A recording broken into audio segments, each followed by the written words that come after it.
I've been working with the Small Business Development Centers of Pennsylvania for 27 years.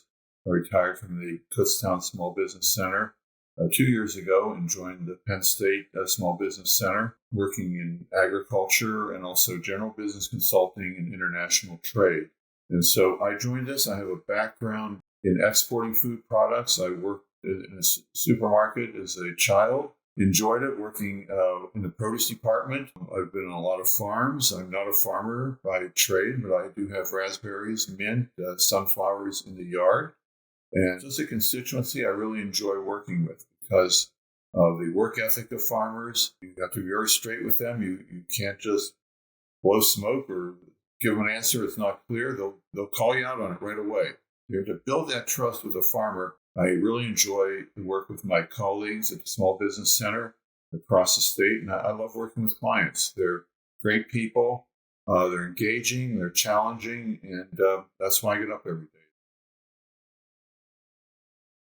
The Agricultural Center of Excellence was started about 4 years ago with funding from the U.S. government. It was one of these areas to try to help farmers and also small businesses engaged in food processing to survive and hopefully thrive during a very difficult time. And so in our region in central Pennsylvania, we have all different kinds of farms and farmers, which reflects the whole state.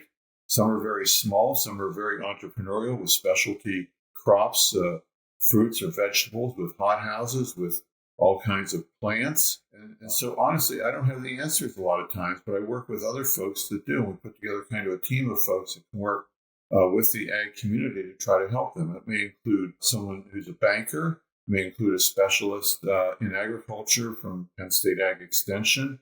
So we don't pretend to have all the answers. We tell our clients early on we will not have all the answers, but we can try to help you find the answers, at least ask the right question. We define agriculture broadly. It can be food processing. It can be even a restaurant, which is a lot outside of the scope of our work, but we still work with restaurants, of course. It can be livestock. I'm working right now with a Turkish meat processing company that produces halal products. They're more risky in some cases. They have weather to deal with, which we just take for granted. So weather's a huge challenge. They are price takers if they're producing some kind of commodity. They're dependent on fuel and outside suppliers for seeds, for equipment, for inputs. They may be depending on customers to pick up their product or customers set the price.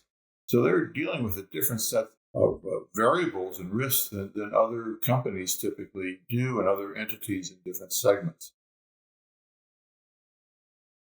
One of the ways I try to challenge a new entity or existing entity, I ask them, what's different about you? Where do you add value? What's distinctive about you? And I have my own LLC on the side, and I have to really answer that question myself. So I think it's a fair question to ask your other entities. And strictly commodity producers, that's pretty tough because are you going to meet other prices? Can you still make money on the farm? Everybody has competition.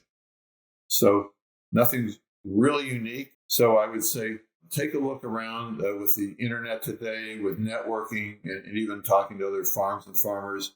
You can easily find out who's your competition. It may be a friendly competition, friendly competitor, and you may share some resources or equipment or even workers.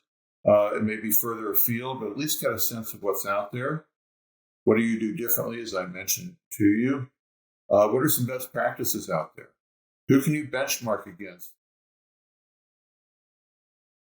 I think there's several reasons for attending. So one is to gain information from the presenters there. We try to have quality presentations that are very practical and very focused to really help our attendees. What that means for me when I'm presenting is I want to know who's in the audience and how many, so I can try to make my message resonate with the folks attending. So I'm not talking at them, I'm working with them. Secondly, I think you meet other officials and other partners in the meeting. I think that can be really helpful because it's a very personal business. So if you meet somebody, it's a little different. It happened to me with a company at Penn State several months ago. we were up for our 25th anniversary for the Penn State Small Business Development Center. And I was ready to get up afterwards. And I said, no, sit down. I want to talk to you. I have a business right in Penn State. And he was actually a professor at Penn State. We've been working with him ever since then. So that was very rewarding to me to see that other people we could kind of network like that. I also think it's great to see other entrepreneurs in a session because sometimes they have the same issues and questions. How do I incorporate? Why should I incorporate? I'm a sole proprietor. So someone else asked that question. Oh, I meant to ask that question also. So it's an opportunity to learn from others, I think. So I think those are kind of good reasons to attend, for the networking, for the professional exposure you may have, and hopefully for the content that we and others are offering at the event.